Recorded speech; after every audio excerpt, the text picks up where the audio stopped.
Hi everyone दोस्तों, अभी हम जनकपुरी डिस्ट्रिक्ट सेंटर के पास हैं और ये आप जो देख रहे हैं ये रोड सीधा तिलक नगर जाता है। तिलक नगर, सुभाष नगर। और हम इधर के साइड तो नहीं जाने वाले हैं, हम यहाँ से मोड़ लेंगे पीरागढ़ी के साइड। और पीरागढ़ी के तरफ तो देखिए ट्रैफिक है। यहाँ पे ट्रैफिक है, देखते ही डर लगता है क्योंकि ये बिना मतलब का ही चालान कर देते हैं। मैंने बताया था आपको, उसकी रोड के चलते चलते ना हमसे कुछ पूछा, ना हमें रोकने के लिए कहा, कुछ भी हमारा बातचीत नहीं हुआ। बस उसने पीछे से नंबर देखा, आगे से नंबर देखा और किसी दूसरे ट्रैफिक को कहा ये नंबर है, और उन्होंने फाइन कर दी।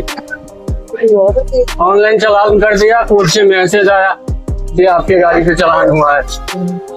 तो हमने उसी ट्रैफिक से पूछने गए, जो ट्रैफिक ने हमें चालान किया था वो वहीं पे थे दूसरे दिन। तो हम उनको दिखाए और पूछे तो कह रहे हैं कि ये तो कोर्ट का है, हमने नहीं किया है कुछ। लेकिन उनके नंबर बोलने पे ही चालान आया था हमारे मोबाइल में।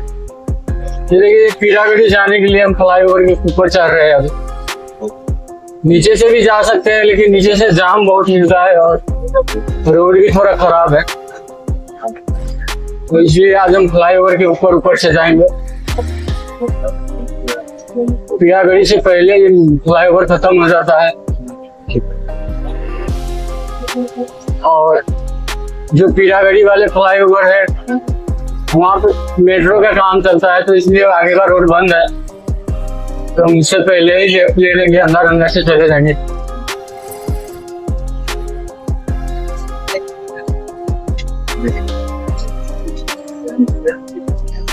दोस्तों, दिल्ली में ट्रैफिक वाले का कोई भरोसा नहीं।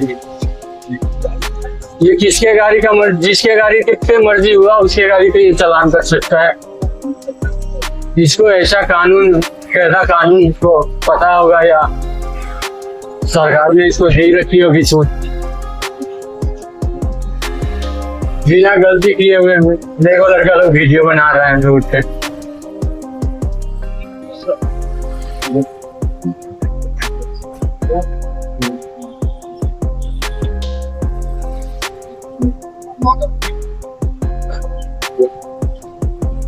ये देख सकते हैं दोस्तों, दोनों तरफ से फ्लाईओवर के ऊपर रास्ता है। फिर इसके बाद बगल में घर सब ये है।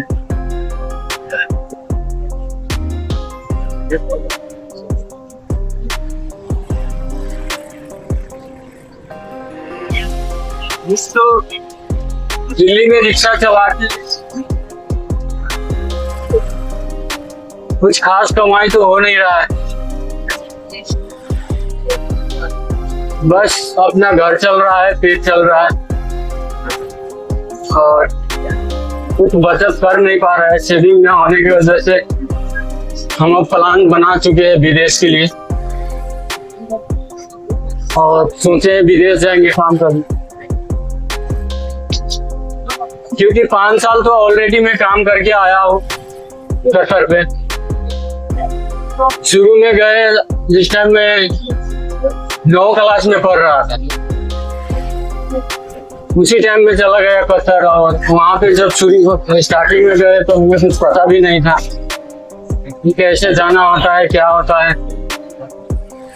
तो हम लेबर वीजा में ही गए थे और वहाँ पे जाकर के लेबर का काम किए लगभग 2-2.5 साल। उसके बाद हमें थोड़ा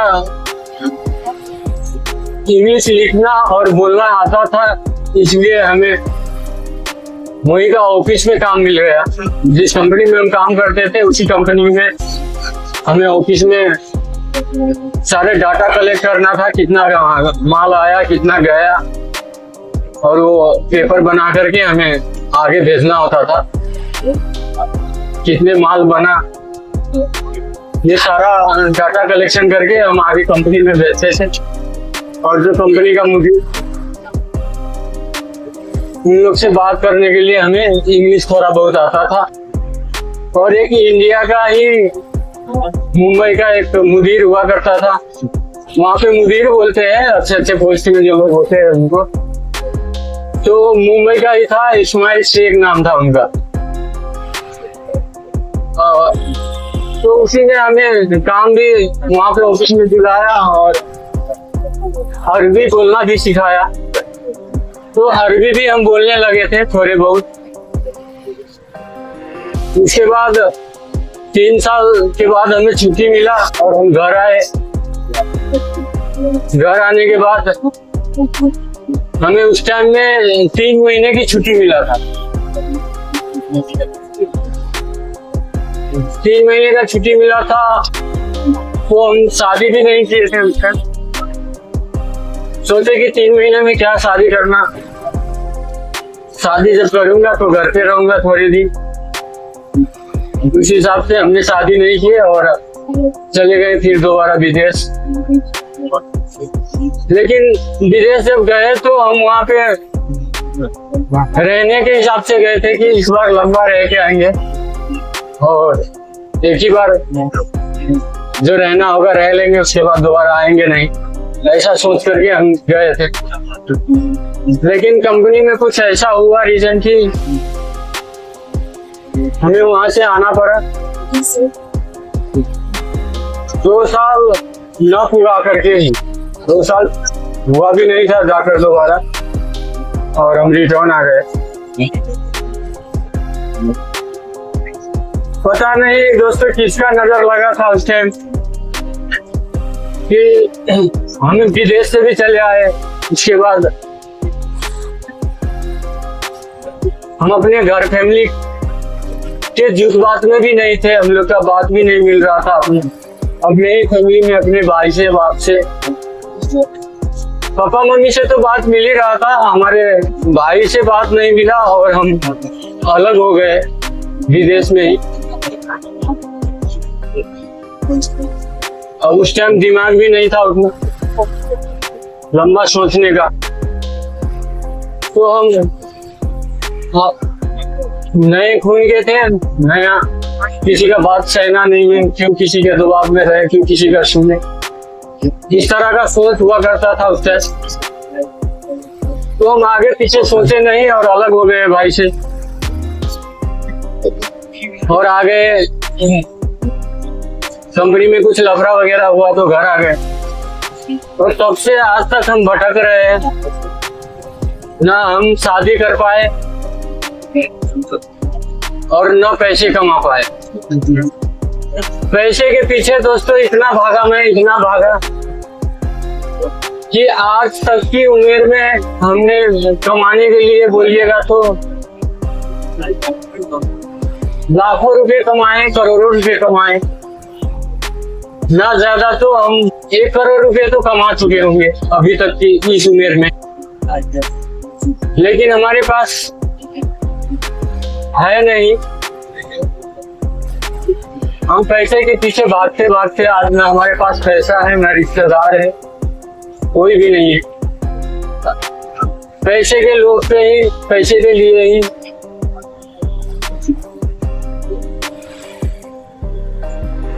हम लव मैरिज भी किए, किसी रिलेशन वाले के साथ में ही रिलेशन हो गया हमारा। सारी कहानी हुए पैसे के लिए।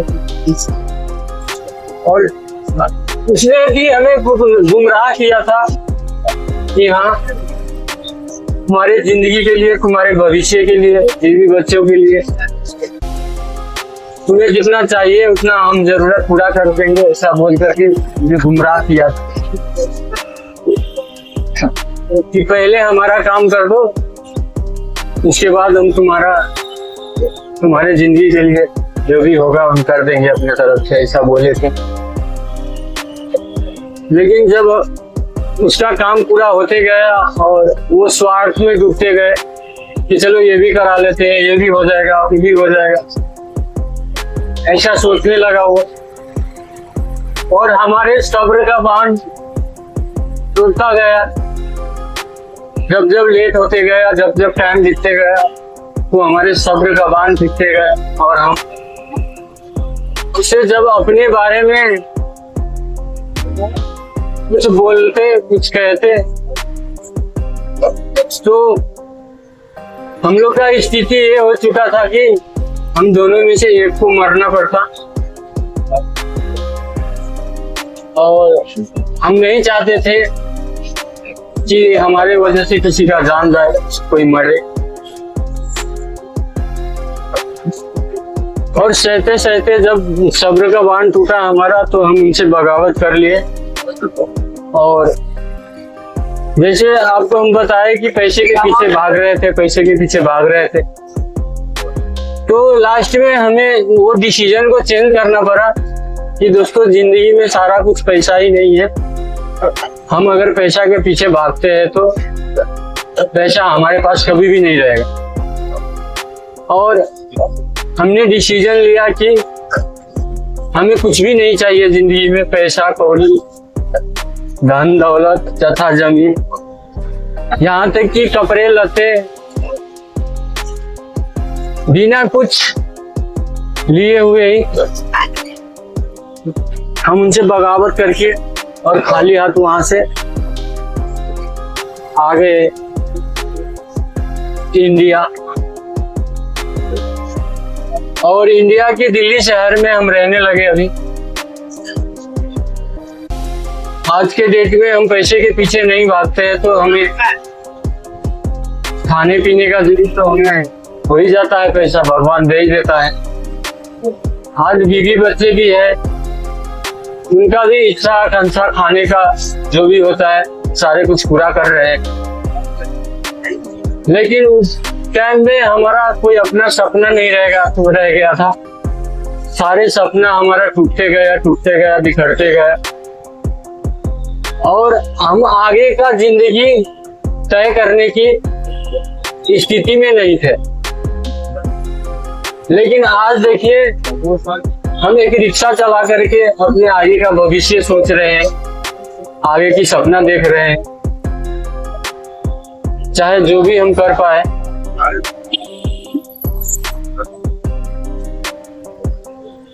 कुछ तो कर पाएंगे ऐसा सोच पा रहे हैं अभी।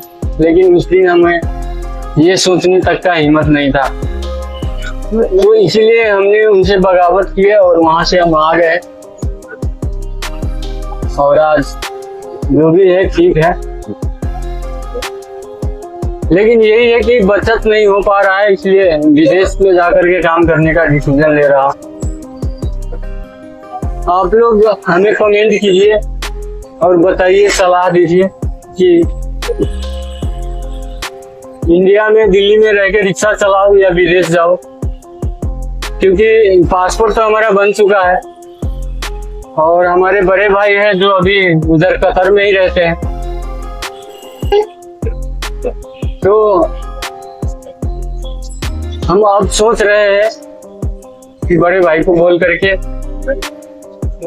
विदेश चले जाऊं, उनको बोलूं कि कोई अच्छे कंपनी में एक वीजा देखिए,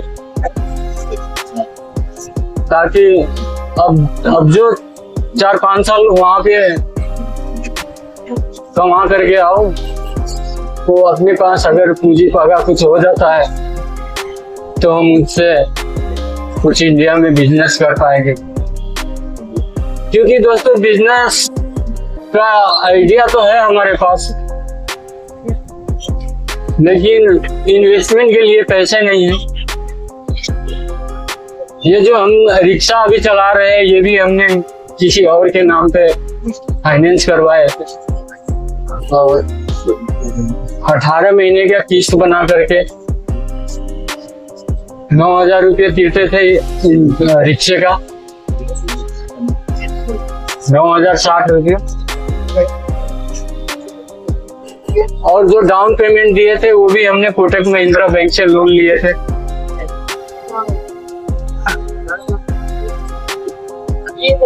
लगभग 40-42 हजार रुपया हमें लोन प्रोवाइड हुआ था। वही पैसा हम डाउन पेमेंट करके रिक्शा लिए थे। तो आज एक गुजारा करने का रास्ता बन चुका है हमारा ये रिक्शा, कि हम वो पैसा कमा पा रहे हैं अपना दिहाड़ी। नहीं तो ऐसा हालत था दोस्तों हमारा कि वही ये लेबर मजदूरी कर रहे थे और करना पड़ रहा था। यहाँ तक कि हमने होटल में भी काम किए, गिलास धोने का, जूस के दुकान में काम किए, जूस बना करके लोगों को देना। वो शीशे का गिलास में देते थे और जो गिलास में वो लोग पी लेते थे, फिर उन गिलास को धोना, अच्छे से साफ करना। और उसमें 12 से 14 घंटा ड्यूटी हम देते थे, जिसमें हमें 7,000 रुपया इंडियन मिलता था। जिस टाइम हमारा हालत बुरा चल रहा था, स्थिति खराब था, उस टाइम हमने 7,000 की सैलरी में काम किए थे। और आज देखिए दिन का नहीं भी तो हम 1200 1400, ना भी हुआ तो 1000 रुपया तो जैसे भी कमा ही लेते हैं जब 10 घंटा ड्यूटी करते हैं तो। और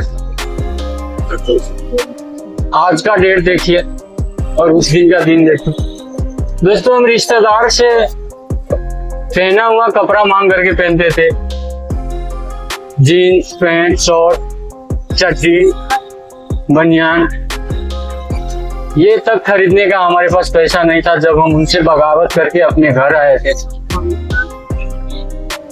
दोस्तों ये बात नहीं है कि हम एक चड्डी नहीं खरीद सकते थे और एक बनियान नहीं खरीद सकते थे, बस ये था कि जितना हमने पैसा कमाया, जो रुतबा रुबाब हमने लोगों को दिखाए थे, समाज में बनाए थे अपने आप को, अंदर से मैं जो फील कर रहा था कि जो मेरा जो पहचान है, उस पहचान को लेकर के हम भ्रमित हो रहे थे कि अगर हम किसी से मांगने जाते हैं, किसी को कहने जाते हैं कि भैया मुझे एक बनियान खरीदना है, या माँ बाप को बोलते हैं कि 150 दे दीजिए मुझे, तो हमें गेटिंग फील होता था कि हम कैसे मांगे पैसे, जबकि हमने उस उम्र से कमाना शुरू किया जिस उम्र में हमें न मोच हुआ था न दाढ़ी हुआ था हमारा,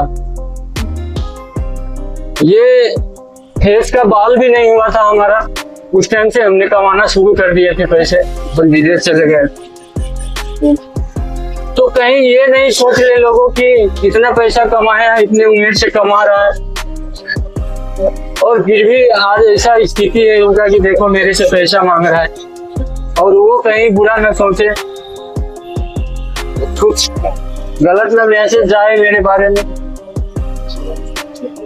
ये सोच करके भ्रमित होकर मैं किसी को कुछ बोलते तो नहीं थे, बस किसी रिश्तेदार के पास पड़े हुए होते थे तो उनसे पूछ लेते थे कि ये पहनते हैं, ये कपड़ा यूज कर रहे हैं या ऐसे ही रखते हैं। जो कपड़े में किसी का फास्टनर खराब हो गया है या कहीं पे फट गया है, घिस गया है, तो उस तरह का कपड़ा को रिटायर करके रखे होते थे घर पे हमारे रिश्तेदार लोग, हम उनका उस तरह का कपड़ा उनसे ले लेते थे और उनको रफू सबू करके, क्योंकि मशीन चलाना आता ही था मुझे और घर पे मशीन था बड़े भाई का, और उस हालत में आए तो वो लोग महसूस तो करते थे कि इनका हालत अभी बुरा चल रहा है, तो हमें मुंह खोल करके तो नहीं कुछ कहते थे कि ये बात है ऐसी है, लेकिन हम जब उनके घर पे जाकर के उनका मशीन इस्तेमाल करते थे या कोई सामान वगैरह लेते थे तो हमें वो मना नहीं करते थे। उस हिसाब से हम उनके घर पे जाकर के रफू वगैरह कर लेते थे और वही कपड़े लगाते थे।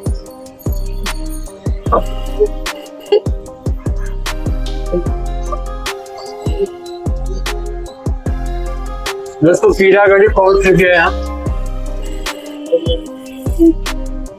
और पीरागढ़ी मेट्रो से आगे हम निकले हैं, अंदर के रास्ते से देखिए सारे बैंक्वेट हॉल है, यहाँ पे शादी वगैरह का फंक्शन होते रहते हैं।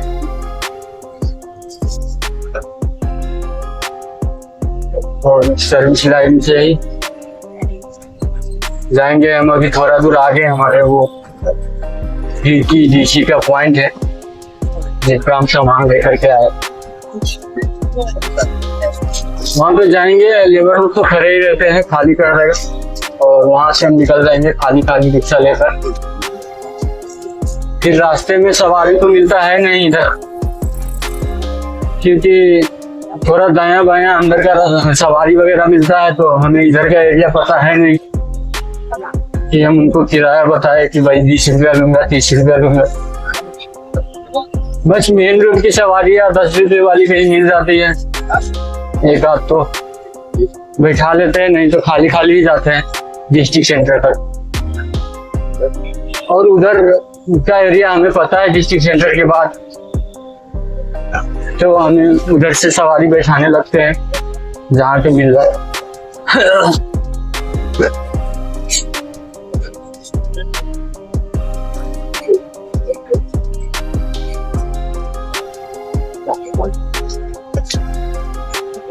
ये डीसी वाले जो भैया है, उनका काम रेगुलर रहता है, शाम को द्वारका सेक्टर 3 जाना और कभी कभार हमें पीरागढ़ी के सामान लेकर आना पड़ता। तो इसलिए हम इनसे थोड़ा किराए के लिए भी इतना वो नहीं करते कि इतना ही दीजिए। तो आज हमें 350 रुपया लगभग देगा पीरागढ़ी का। और हम पहुंच चुके हैं अभी ATDC का ऑफिस, जहाँ पे हम ये माल देना।